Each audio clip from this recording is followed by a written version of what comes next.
Alors nous sommes à Codéran, à proximité de la barrière judaïque, entre la barrière judaïque et la barrière d'Arès, dans une petite rue calme d'échoppe.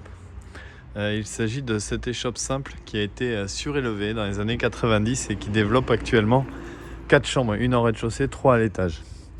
Donc au niveau de la distribution, nous allons avoir une large entrée, c'est toujours agréable. Avec, alors au sol, on est sur du marbre. C'est un peu froid, effectivement, donc on pourra peut-être envisager un matériau plus chaleureux. Mais ça n'empêche que c'est une maison qui est en bon état, qui a toujours été louée d'ailleurs, et qui aujourd'hui mériterait un coup de fraîcheur. Voilà. Donc la distribution offre cette fameuse entrée. Tout de suite sur main gauche, on dirait de façon assez classique dans les échoppes, je me retrouve avec une pièce. Alors c'est la fameuse 4e chambre, qui est largement proportionnée puisqu'elle fait 16 mètres carrés.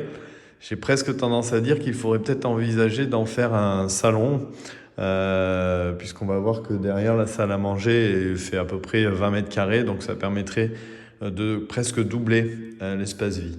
La fenêtre est en bois, c'est du simple vitrage, c'est la seule fenêtre par ailleurs qui n'a pas été remplacée. Tout le reste, on est sur du double vitrage. Système de chauffage gaz, avec une chaudière mixte qui produit l'eau chaude et le chauffage.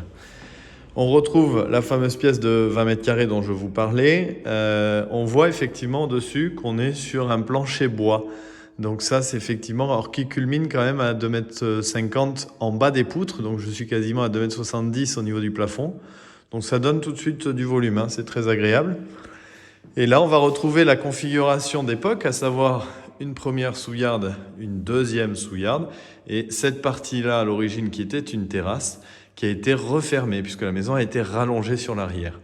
Donc, ce qui fait que, du coup, je vais avoir la cuisine aménagée dans cet espace-ci, avec fort heureusement une ouverture ici qui permet de gagner et d'atténuer, je dirais, le côté un peu plus étroit.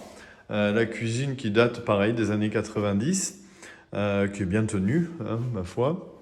Et ici, on va retrouver dans l'autre sous-yard les toilettes avec la chaudière. C'était avant la salle de bain. Aujourd'hui, la salle de bain a été remontée à l'étage. Plus commode, évidemment, puisqu'on a les chambres à l'étage. Donc on a un point d'eau, un toilette et la chaudière mixte, qui est récente, hein, pour le coup. On a cette véranda qui est fermée, mais ça reste un principe de véranda qui, somme toute, est couvert quand même d'un volet roulant extérieur pour protéger de la chaleur, puisque là, je suis orienté plein ouest.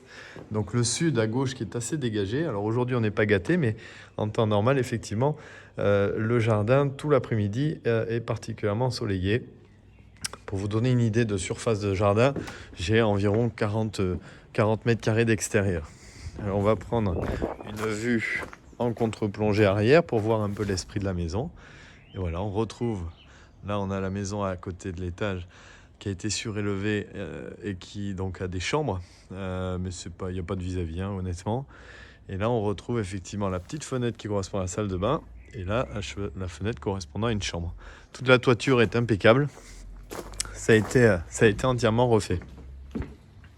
Nous poursuivons la visite. Pour information, la maison développe un peu plus de 95 mètres carrés. Donc c'est assez confortable, il n'y a pas de perte d'espace. Donc l'étage est particulièrement efficace. On voit avec cette petite zone de dégagement qui fait 2-3 mètres carrés. Et ensuite, j'ai vraiment une distribution des chambres. Donc 2 chambres sur rue. La première ici. Alors les chambres en superficie font une dizaine de mètres carrés. Elles ne sont pas forcément immenses. Par contre, elles ont toutes un plafond rampant. Et ça donne énormément de volume. C'est très agréable. On pourrait presque envisager de mettre une petite mezzanine pour les chambres des enfants. Ça pourrait tout à fait être envisageable. Ici, je retrouve une deuxième chambre. Toujours le même concept avec une hauteur. Pour vous donner une idée, je culmine à peu près à 3,50 m quand même au niveau des plafonds. Donc il y a matière à tirer un couchage en mezzanine. Et pour la petite anecdote, les fenêtres, ce sont des Velux. À l'époque, ça se faisait dans les années 95. Donc la surélévation a été faite avec des fenêtres comme ça, de type Velux, qui sont quand même bien dimensionnées. Donc on a une vue qui est quand même dégagée. Troisième chambre, qui donne sur le jardin. On va permettre de voir d'ailleurs la toiture. Ouais, qui est impeccable, hein, il n'y a rien à dire. Et donc on est quand même sur un environnement urbain, que des maisons, hein, pas d'immeubles. Les 3 chambres font de la même superficie, hein, c'est pour ça que je ne m'attarde pas trop sur la surface, mais c'est efficace. Et là j'ai une salle de bain de belle taille, hein, avec une grande baignoire, un toilette et un meuble vasque. Et cet espace-ci, hop, un placard. Voilà, donc cette maison, objectivement, elle est en très bon état. On va toujours pouvoir améliorer les finitions, je dirais, puisque c'est un état locatif. On voit qu'on est sur du stratifié, mais ça reste une maison structurellement qui est très saine. Donc n'hésitez pas à nous contacter pour plus d'informations. Vous pouvez nous joindre au 05 56 24 58 01. Au plaisir.